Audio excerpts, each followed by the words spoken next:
నమస్కారం ఘంటారావానికి స్వాగతం. ముందుగా ప్రధానాంశాలు. మహిళల పేరిటే కుటుంబ కార్డులు ఇవ్వాలన్న సీఎం రేవంత్ రెడ్డి. సర్వేలో బ్యాంకు ఖాతా, పాన్ కార్డు వివరాలు అడగొద్దని ఆదేశం.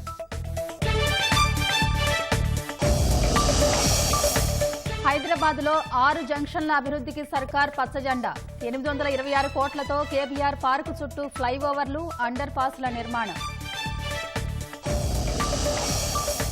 కాంగ్రెస్ సర్కార్ ధనదాహానికి మూసీ ప్రాజెక్టే నిదర్శనమన్న కేటీఆర్. అంచనా వ్యయం 3 ఎందుకు పెంచారని ప్రశ్న.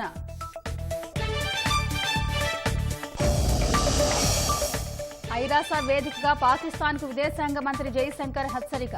సీమాంతర ఉగ్రవాదంతో ఎన్నటికీ విజయం సాధించలేరని స్పష్టీకరణ. హెజ్బొల్లా అధినేత నస్రుల్లా హత్యతో పశ్చిమాసియాలో ఉద్రిక్తతలు. 4 దశాబ్దాల ఉగ్రవాదానికి తగిన మూల్యం చెల్లించారన్న ఇజ్రాయెల్.